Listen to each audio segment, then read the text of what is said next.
Je suis motivé et mou, déterminé et abattu, résolu et démotivé.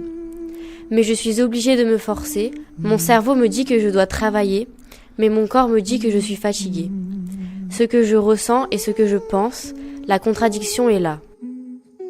Parfois je suis adolescent, parfois je suis un troll. Le troll, c'est les autres. Un podcast des élèves de seconde bac pro du lycée hôtelier de Marseille. Il était une fois un petit paresseux appelé Pierre. Il ne pensait qu'à dormir ou à se promener le nez en l'air. Sa mère lui répétait sans cesse: « Mon fils, tu ne peux pas continuer comme ça. Tu dois trouver un travail honnête et te marier. » « Je ne suis pas fait pour le travail, » répondait Pierre. « De toute façon, un jour, j'épouserai une princesse. Je vivrai dans un château et j'aurai des serviteurs. » Sa mère n'en croyait pas un mot, mais elle ne disait rien. Un soir, Pierre part au bal du village. Comme il est mal coiffé et mal habillé, aucune fille ne veut danser avec lui. Alors Pierre boude dans son coin. Soudain, voilà qu'il voit entrer la belle Clara accompagnée de ses parents. Aussitôt, Pierre se précipite pour inviter la jeune fille à danser. Clara accepte parce qu'elle est amoureuse de Pierre, en secret, malgré ses mauvaises manières. Mais ses parents empêchent leur fille de danser et l'éloignent du garçon. Vexé, Pierre s'enfuit dans la montagne sans dire un mot. Ma chambre, c'est pour moi, c'est mon confort, c'est l'endroit où je passe le plus de temps globalement dans ma vie, quoi. Je peux passer des heures entières, voire des journées même à l'intérieur. Je suis bien dans ma chambre, j'aime pas vraiment le monde extérieur et être entouré de gens, voir du monde, tout ça, et du coup je me sens beaucoup mieux à l'intérieur. Pour moi, c'est l'endroit où je me sens bien, quoi, par définition. Je trouve que aujourd'hui les jeunes autour de moi sont beaucoup trop dans le jugement, dans le paraître, et finalement en fait on se retrouve que quand on est seul, quoi. Je préfère m'éloigner de ça. Souvent quand j'ai des moments de stress, des moments de difficulté, je reste dans ma chambre et je regarde des vidéos, je joue, je me déconnecte de ce monde extérieur pour être dans ma bulle, parce que je réfléchis énormément, je stresse énormément, j'ai beaucoup de difficultés souvent, et des fois c'est stressant et t'as envie d'être dans ta bulle et de te détendre. Des fois je passe beaucoup de temps, je me dis j'en ai un peu marre, quoi. J'ai envie de sortir ou quoi que ce soit, et des fois ça me fait du bien quand j'ai eu des moments assez difficiles. Jouer, ça me fait partir dans un autre monde où je peux être tranquille, sans problème, sans souci. Dans ma chambre, je fais un peu de tout. Des fois, surtout, je suis dans mon lit en train de scroller. En fait, la flemme, c'est plus l'envie de rien faire. Juste de rester dans son lit à scroller ou à faire autre chose, c'est vraiment rien faire. Ça dépend, des fois, il y a la flemme de faire les devoirs quand on en a pas mal. Après, des tâches toutes simples, hein. Comme vider les poubelles par exemple. Des fois ça, j'ai pas envie, j'ai la flemme. À force d'être avec la famille ou être avec des collègues ou quoi, j'ai envie de me reposer un peu seul, d'être tranquille pour réussir des examens ou pour tout, pour le sport, ou c'est vraiment pour tout. Je me mets de la pression pour être au max de moi-même. Ça me fait du bien. Ça me fait du bien et voilà, je me repose. Cela fait un bon moment qu'il marche quand il aperçoit tout à coup à ses pieds une toute petite personne avec un long nez pointu. Elle se dandine en le regardant. « Qui es-tu » lui demande Pierre avec curiosité. « Bien le bonsoir » répond la créature. « Je suis la fille de Baboro, le roi des trolls. » Pierre sait que les trolls sont des petits hommes assez méchants. Il a un peu peur, mais en même temps il pense. Une princesse troll ? Peut-être qu'elle acceptera de se marier avec moi. Alors il déclare, l'air important. Moi, je suis le prince Pierre, fils de la reine Mathilda. Ça m'arrive de mentir à mes parents surtout, ouais. Bien pour tout en fait, hein, parce que des fois, j'ai peur qu'ils sachent des fois la vérité et que ça peut avoir de lourdes conséquences par la suite. Et voilà. J'ai menti aussi par rapport aux sanctions que j'ai eues au collège. Donc tout ce qui est heure de colle, rapport et tout, exclusion aussi, et où du coup là-dedans j'avais ma part de responsabilité dans ça, mais je leur disais pas que c'était vraiment en partie ma faute. Je leur disais que c'était toujours l'autre qui a commencé, et pour me sauver un peu, quoi. Ouais, surtout ma famille aussi. Enfin, je mens un peu à tout le monde en fait. Hein. Là où je mens le moins, c'est à mes collègues. C'est parce que c'est là où je peux m'ouvrir librement parce que c'est les frérots. C'est normal. Mais sinon, ouais, la famille, c'est vrai que ça m'arrive de mentir des fois. Ouais. Voilà. Alors, en fait, on va pas se mentir. À l'école, on a déjà tous triché. On a déjà tous menti au professeur. Hein. Un jour, il y a un élève, il a pas fait ses devoirs. Il va dire, il va pas assumer en fait. Il va dire ouais, je les ai fait et tout. C'est juste ils sont chez moi, alors qu'en fait pas du tout. C'est juste il a pas fait. Il assume pas. Et ça m'est arrivé beaucoup. Ouais, ça m'a appris l'école, ça m'a appris à mentir globalement sur ça. Ouais, surtout sur la scolarité en fait. Moi, j'ai des amis du coup qui boivent et qui fument. Ça, je sais que je toucherai pas pour l'instant parce que j'en ai pas envie. Surtout l'alcool, j'aime pas du tout ça. Mais en fait, j'ai peur parce que avant au collège, mes parents, quand je leur montrais mes fréquentations, ils aimaient pas trop parce qu'ils étaient trop ci, trop ça. Et donc maintenant, j'ai un peu peur de leur dire l'autre face de mes amis.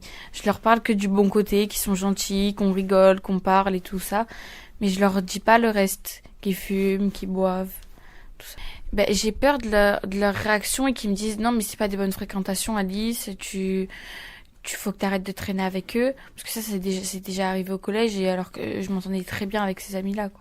Mais des fois, par exemple, on me dit ça va et puis ça va pas, donc des fois je dis que ça va pas, donc des petits mensonges comme ça, mais parce que j'ai pas envie de montrer que ça va pas, parce que j'aime pas qu'on me voit dans ces moments où je vais pas bien. Par exemple, il y a quelques semaines, dans quelques mois, j'étais pas bien et je me suis effondrée. Et en fait, j'avais pas envie que personne le voie. Et puis, j'aime pas montrer que je suis fragile. J'aime bien montrer la Alice contente. Mais j'aime pas montrer la Alice des fois un peu triste. En fait, quand je vais pas bien, et quand je suis seule, je vais être pas bien et tout ça. Mais quand je suis devant les gens, je suis toujours en train de sourire et tout ça. Et on me le dit souvent, mais t'es tout le temps souriante et tout, c'est trop bien. Mais du coup, il y a des fois, je suis souriante pour faire semblant que je vais bien. Personnellement, je le montre plus parce que quand je le montrais, quand j'étais petite, très souvent on se moquait de moi. Et du coup, on l'utilisait contre moi pour me rabaisser ou quoi que ce soit. Du coup, j'ai arrêté de le montrer. Il y a un bal ce soir. Veux-tu être mon cavalier ? Pierre, flatté, la suit sans hésiter. Il pénètre dans une immense grotte au cœur de la montagne. Et là, surprise, des centaines et des centaines de trolls sont en train de faire la fête. En voyant Pierre, il cesse de danser et l'observe ricanant. Pierre est fier qu'on s'intéresse à lui, mais quand il entend ce que disent les trolls, il se met à trembler. Je vais lui croquer les fesses, Dit l'un. Moi, le découper en menus morceaux et le faire griller. Dit un autre. Oui, mange-le.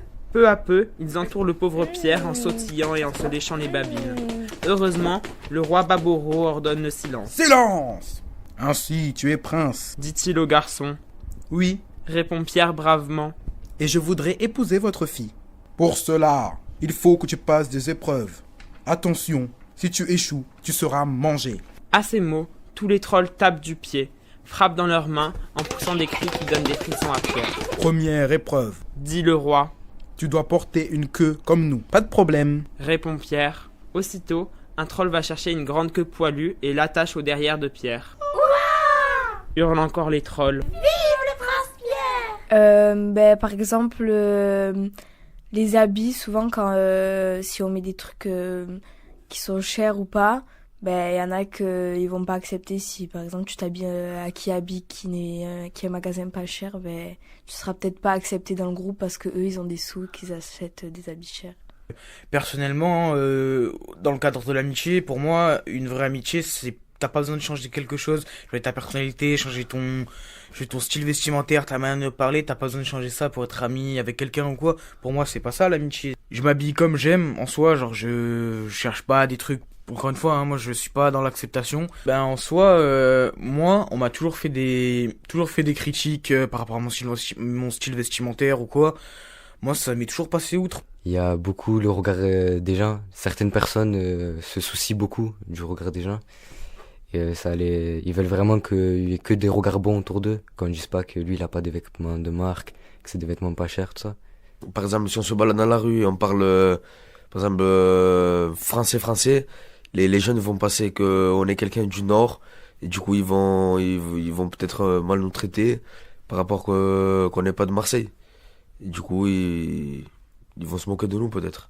Avec les habits, peut-être, je suis un peu aussi, je m'habille un petit peu comme eux aussi, parce que des fois, je vois que quand je m'habille pas en style marseillais, par exemple, vu que je suis italien, des fois je m'habille un peu style italien. Il y en a, ils me disent, c'est quoi ces pantalons par exemple et tout. Et du coup, là, c'est vrai, je les mets pas ces pantalons, parce qu'après, ils vont se moquer de moi. Pour ça, des fois, je me changeais aussi. Parce que aussi, j'étais seul des fois. Et s'il y a des jeunes qui viennent et qui veulent se disputer, je pouvais rien faire. Pour moi, c'est moitié-moitié. C'est important dans certains cas et pas trop important pour certains cas. Par exemple, moi, pour les habits, c'est pas important. Mais niveau comportement de ça, pour moi, c'est important d'être droit, tout ça. Et j'ai aussi changé ma façon de m'habiller aussi, parce que je me suis dit que ça plairait peut-être pas à tout le monde. Et que mon but, c'est quand même de plaire pour avoir des amis et des gens qui m'aiment. C'est plus la peur du regard des autres et le fait de se dire qu'ils pourraient se moquer. En fait, je crois que c'est la honte, oui. J'ai peur qu'on m'accepte pas comme je suis. Genre, j'ai peur de prendre une décision et après qu'on m'accepte pas. Ou même, je me maquille et tout, mais je suis toujours la même en dessous. J'aimerais bien le montrer, mais j'arrive pas. Voilà. Tout le temps, il faut que je me fiche au regard des autres. Voilà. Pour les tenues, pour m'habiller. Enfin, pour le maquillage aussi, je me lève 1 heure avant pour me maquiller.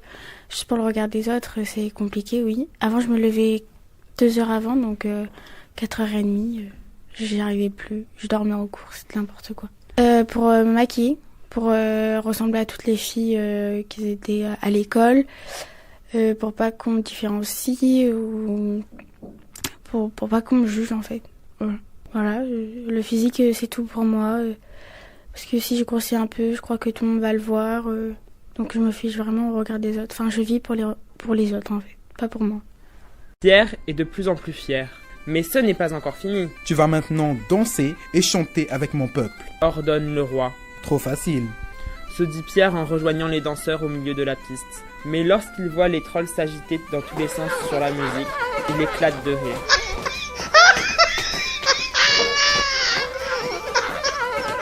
Ça suffit, gronde le roi des trolls très en colère. Comment oses-tu te moquer de nous? Non seulement tu n'es pas digne d'épouser ma fille, mais en plus nous allons te punir. Allons-y, mangeons-le! Crient tous les trolls. Pierre, épouvanté, se précipite vers la sortie de la grotte. Les trolls le poursuivent, arrachent ses vêtements et lui mordent les mollets. Pierre se débat et court comme un fou dans la montagne pour leur échapper. Hélas, il est si peu habitué à faire de l'exercice que pouf, il s'effondre sur le sol. Les trolls arrivent aussitôt et lui sautent dessus. Je suis perdu, se dit Pierre, tout essoufflé. Ils vont me dévorer. Quand j'essaye de prendre des responsabilités, faire des choses par moi-même, m'affirmer, je ressens un tiraillement entre inconnu et routine. C'est la peur qui domine face à ce saut dans l'inconnu. Quand j'essaye de prendre mon autonomie, j'essaye de gagner en sagesse, en maturité. Mais face à ces transformations, ces métamorphoses, des freins apparaissent. Pour m'affirmer, m'émanciper, il me faut du courage pour surmonter les obstacles. Tout ce qui m'empêche d'avoir confiance en moi. Laissons derrière nous ce mur de trolls. À cet instant, le son d'une cloche s'élève dans la montagne. En l'entendant, les trolls se bouchent les oreilles et se mettent à gémir. Ouf! Ils s'éloignent, reculent, puis repartent à tout à l'heure dans leur grotte. Pierre est enfin libre. Il se dirige vers l'endroit d'où vient le son de la cloche et se retrouve devant une vieille église. Intrigué, il s'exclame « Qui a fait sonner les cloches en pleine nuit ?» C'est moi, répond la douce voix de Clara. J'ai eu peur pour toi quand je t'ai vu partir dans la montagne, alors je t'ai suivi. Et quand ces vilains trolls t'ont attaqué, j'ai fait sonner les cloches pour les effrayer. Merci, tu m'as sauvé la vie. Quelques jours plus tard, les deux jeunes gens se marièrent et Pierre se mit à travailler dur. Il ne fut jamais roi, mais cela ne l'empêcha pas d'être heureux.